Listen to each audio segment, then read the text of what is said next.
رب کائنات نے قرآن مجید کے اندر اپنے احسانات میں ایک ہی احسان کا تذکرہ کیا ہے اور اپنی نعمتوں میں ایک ہی نعمت کے چرچے کا بھی ذکر کیا ہے، اور یہ چرچا یا احسان نعمت، اس کا اجر اور اس کی جزا صرف دنیا میں نہیں رکھی، بلکہ لذتوں سے آشنا اور ذائقوں سے معمور اس کے جلوے اللہ نے جنت میں بھی رکھے ہیں۔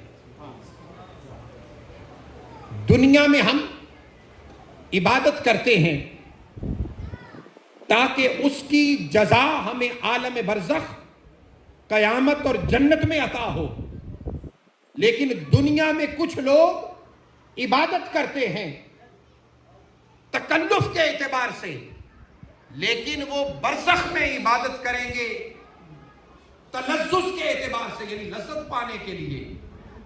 جیسے حبیب طویل بیان کرتے ہیں کہ ہم نے اولیاء صالحین کو اپنی قبروں میں بیٹھ کر اللہ کی عبادت کرتے دیکھا ہے، اور عبادت کے ساتھ قبروں میں بیٹھ کر قرآن کی تلاوت کرتے دیکھا ہے۔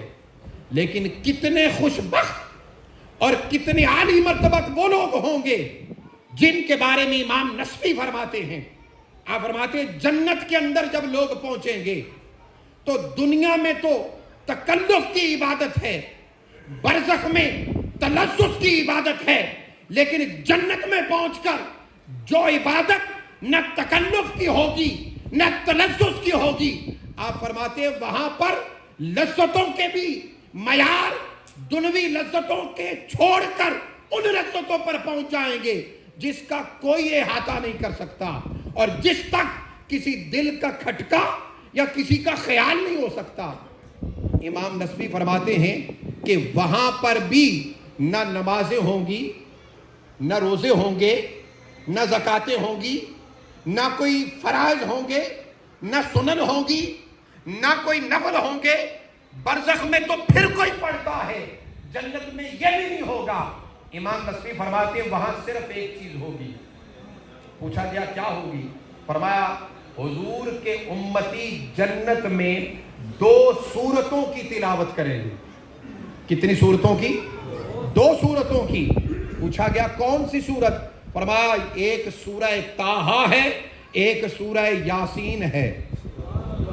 2 سورتوں کی جنت میں بھی تلاوت ہوگی۔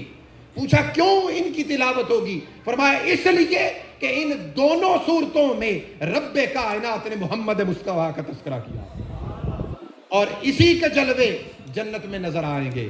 عزیزان گرامی قدر، آج دنیا میں ہم حضور کا ذکر کر رہے ہیں، یہ ذکر برزخ میں بھی چلے گا اور جنت کے اندر بھی یہی ہوگا۔